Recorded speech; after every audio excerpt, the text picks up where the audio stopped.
Did you know April is Limb Loss Awareness Month? In that regard, we had a sit down with two amazing women, Elizabeth and Belinda, who both lost their limbs when they were 3 years old, and this is what they had to say. Take a look. When you are growing up, you realize you are different from the rest of the people. At home, you are not different because you do the same house chores as your sisters. Your sisters are there to fight you and all. But then when you go outside, you realize the community was different because you had only one leg. So yeah, it had its own challenges growing up as a child. Life was not that easy. I remember at the age of 5, I once asked my mom where was my leg because I realized all the other kids had 2 legs, but me, I was different. Growing up, the society contributed in making them feel that they were different. Both Belinda and Elizabeth lost their limb through a road accident at the age of 3. I lost my leg at the age of 3 years in a road accident. And according to the story I was told, because I was still a kid, I don't have an idea of what happened. It was a road accident where some people lost their lives, and I was lucky I survived. And when I was taken to the hospital, the doctor said my leg could not be recovered. It was amputated below the knee, but because of unknown circumstances, the leg started rotting coming upwards. So the doctor opted to amputate me from above the knee so that they may be able to save the other part that was remaining. Yes, and that is how I ended up being an amputee. In 1994, I was involved in a road accident. I was actually 3 years old. I was still a minor. So yeah, it was new to my parents. So I got into an road accident, and I was able to lose my right leg. It was later amputated, and it became an above-knee amputation. Elizabeth's parents took her to regular schools, which placed her on the same learning environment as the rest of her schoolmates. Dad took me to regular schools. He felt I should go and be able to compete with the rest of the students.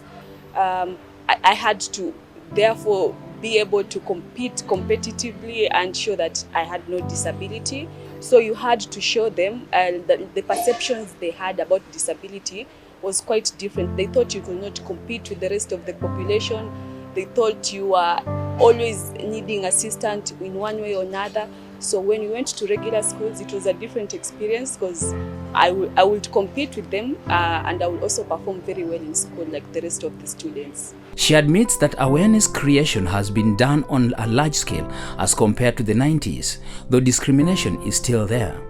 Because, in our society, especially when it is 1994, 1995, there was no disability awareness. We didn't have the disability right movements that we have right now. We realized there was the huge gap in terms of awareness, disability awareness in our community, not just because people are ignorant, but it's because people actually didn't know there's this type of disability that existed. Especially in Kenya, if you find an amputee, most of them are always wearing the big clothes. So they are always hiding their disabilities. For some, it's either they don't have the self-esteem to show their disabilities, and for some, it's either they don't want to show their prosthesis leg. It varies. The choices varies. So yeah, we try to create more awareness. The two ladies chose to share their story as a way of creating awareness in regards to Limb Loss Awareness Month, which is April. Limb Loss Awareness Month was actually created by the Amputee Coalition in America. It was actually started to create awareness on the different types of limb loss we have as people in the community. We have those of us who have lost legs. There are some who have lost hands. So people actually wanted to create more awareness because we felt there was the Cancer Day, there was albinism days, but with the amputee bit, it was being left out because we are in the category of physical disabilities. Our experiences, our challenges are different from those who are actually on wheelchair. So this has been the 10th year of celebrating limb loss awareness in the community. It hasn't really been vibrant in Kenya, I can say that, because it's not recognized in the UN Day. So it's more of something that was created by an amputee association to create more awareness on amputation. Since amputees are under persons with physical disability, not much is being done as per their specific need. However, for Belinda and Elizabeth, they are creating awareness in their own way. So in Kenya, what we do, I know personally for myself, I go on Facebook, I talk about my experiences as an amputee.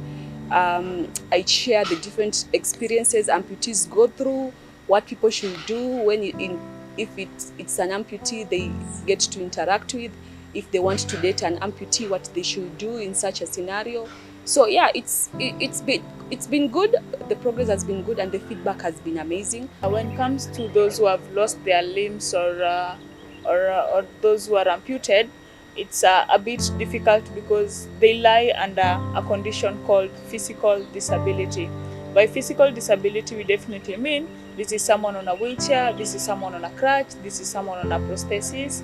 So all types of disabilities that goes with loss or one body part not being active, they all lie under one bracket. So for us to be able to create awareness, we go to organizations that deals with disabilities, then we try and help them segregate the types of disabilities. Then from there is when we tell them, these are the type of people we're supposed to pass this information to. For us to be able to create this awareness, we do it through conversations. One-on-one conversations, organizational meetings, but currently we don't have meetings, so we do most of the things online or virtual. I went for a prosthesis leg that is more robot-like and people can see to create more awareness. Because when I'm walking on the streets, I see people staring. Everyone is always staring at me. And if somebody approaches me, I'm actually open to questions and I'm always giving them feedback. And I've actually gotten positive feedback from the community. You realize people have parents, people have friends, people actually have siblings that are amputees, but they really don't know how to handle such a case. So when they come and open up to me, it's actually easier for me to talk to their relative on their behalf. 'Cause we're differently abled, differently. We take a breather, but before we do, I would like to send our shout outs to our super amazing fans out there for keeping it tuned on KBC Channel 1 every Sunday to watch Able Differently. We are nothing without you and we sincerely appreciate that. 'Cause we're differently abled, differently. Welcome back. This is Able Differently. As Belinda explains, amputation can be above or below the knee. We have two types of amputation when it comes to the knee. It's either above the knee or below the knee. By above the knee, definitely means someone doesn't have a joint. The joint is gone with the lower part. But below the knee, that means someone is amputated below the joint. So you only lack the stepping part and a few parts coming up. The choice of prosthesis also depends on the user.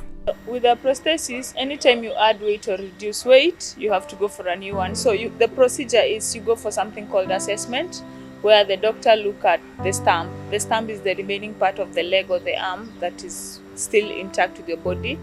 Then from there, measurements are taken.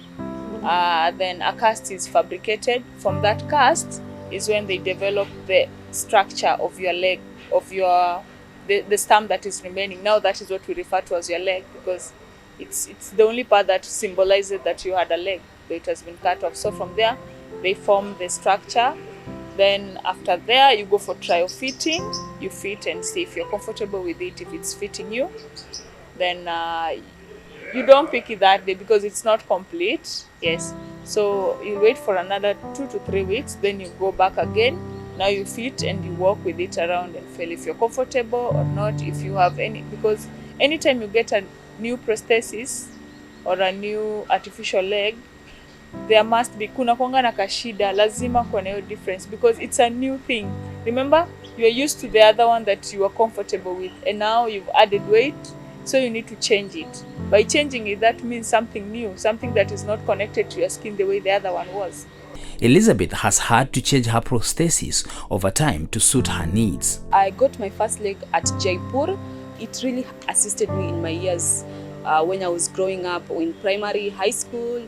So it really assisted me in my movement. Then when I grew up, I thought I should get a leg that is actually more easier to move around with. So I went for an Otobok. So with the Otobok one, I got it at Kilimanjaro Christian Medical Center. It's in Tanzania. So with that, it kind of changed my life because it was a bit lighter when you walk around. Plus it uses a type of metal, titanium. With titanium, you don't have cases of rust, and you also don't have cases where the leg just breaks down. So it was a new experience with it. Like I had to learn how to walk with it. I had to learn how to interact with people when I'm out there, because it was a different thing when it goes out to the community. One of their concerns, though, is the cost of getting the artificial limb. The products are very expensive. Remember, as much as most of the prostheses are done in Kenya, they are only assembled in Kenya. The products come from abroad. Once they are here is when the orthopedics in Kenya assemble them into a prosthesis or an artificial leg. And these products are very expensive, especially if you're a common mwananchi like me. Both Belinda and Elizabeth are employed and attribute this to their confidence, since there are still calls for inclusion of persons with disabilities in employment. I do sexual reproductive health for girls and women with disabilities in my community. And apart from that, I'm a communication and advocacy officer at APDK, that is Association for the Physically Disabled of Kenya. I work with the Ministry of Industrialization, Trade and Enterprise Development as a Senior Trade Development Officer. I'm also the co-founder of You for She initiative, an initiative that was started to empower the girl child on menstrual hygiene and to also create awareness on disability, because we realized the community, there was a huge gap in terms of disability awareness in our communities. Actually, at the ministry, we have very few people who are employed with disabilities, people with disabilities. So at the ministry, I've been able to advocate for inclusion. We know with the disability washrooms, because personally I need a disability washroom that is big enough. And also when I'm at work, I need a chair that is a bit inclusive for me. So when I'm always requesting for an orthopedic chair, they're always willing to go out of their way to get me an orthopedic chair that will enable me to sit comfortably and work comfortably when I'm at work. They use this opportunity to advocate for the rights of persons with disabilities. Before joining the ministry, what I would say is I was actually not full-time employed. I was still looking for employment. So I would go for several job interviews, but I wouldn't get any job. So I was fortunate enough to get an interview with the ministry, and I was employed in 2017. Throughout that journey, I've been able to hold certain posts, part-time posts, like being the chairperson for the youth with disabilities in Africa.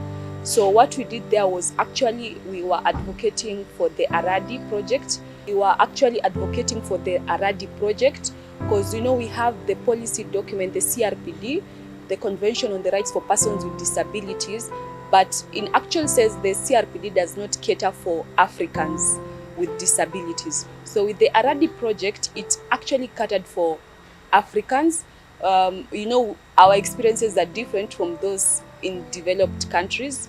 As persons with disabilities, they are more way far ahead compared to us in Africa. So with the Aradi project, we actually wanted the youth to be part of it and be able to actually advocate our voices, because we are always left out when it comes to decision making as youth with disabilities. Policies are being made without us, and this has really affected our growth in the society. Major achievement 2020 and 2021 is sexual reproductive health for girls and women with disability, especially when it comes to amputees.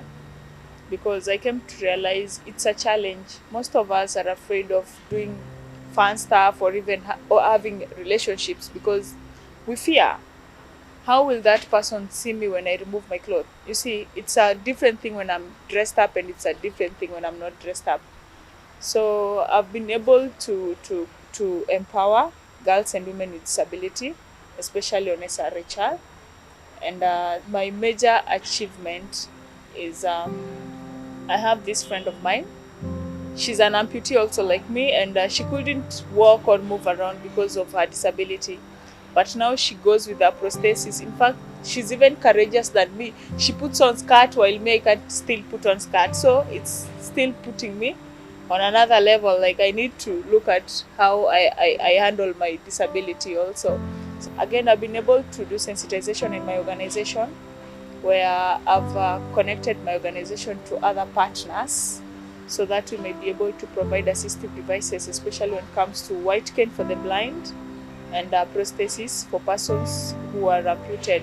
APDK does prosthesis devices, but majorly in Mombasa, not in Nairobi. So I'm currently working on how we can bring the services in Nairobi, because we also have amputees in Nairobi. And for APDK, their products are cheap. They are affordable because it's an association that majorly deals with persons with disabilities. 'Cause we're differently abled, differently. Let's take a look at the UN Convention on the Rights of Persons with Disabilities. Article 6 of the UN Convention states that state parties recognize that women and girls with disabilities are subject to multiple discrimination, and in this regard shall take measures to ensure the full and equal enjoyment by them of all human rights and fundamental freedoms. Assistive devices are a key component for persons with disabilities. However, you find that some of them are quite expensive and they are not locally available. Even as we continue to create awareness regarding disability, let's strive to make these devices locally available and affordable for all. That's all we had for you today, but see you again next week when time and space allows. I've been your host, Jane Theory. Goodbye.